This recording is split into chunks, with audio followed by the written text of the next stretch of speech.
રાજકોટ મહાનગરપાલિકાની આજે મળશે સામાન્ય સભા। અગ્નિકાંડ બાદ આજે પ્રથમ સામાન્ય સભા। ગેમ ઝોન કાંડને લઈને સામાન્ય સભા તોફાની બની રહેવાના એંધાણ। અગ્નિકાંડ બાદ ભાજપ અને કોંગ્રેસના કોર્પોરેટર્સ સામસામે આવશે। ગેમ ઝોન અગ્નિકાંડને લઈને કોંગ્રેસ કોર્પોરેટર્સે માહિતી માંગી છે।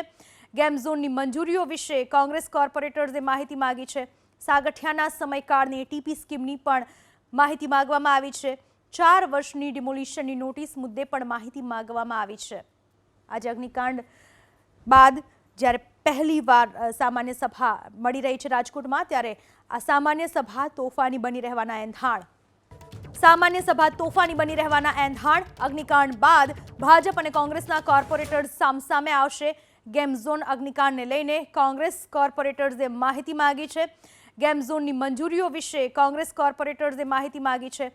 સાગઠિયાના સમયકાળની ટીપી સ્કીમની પણ માહિતી માંગવામાં આવી છે। 4 વર્ષની ડિમોલિશનની નોટિસ મુદ્દે પણ માહિતી માંગવામાં આવી છે। આજે અગ્નિકાંડ બાદ જ્યારે પહેલીવાર સામાન્ય સભા મળી રહી છે રાજકોટમાં, ત્યારે આ સામાન્ય સભા તોફાની બની રહેવાના એંધાણ।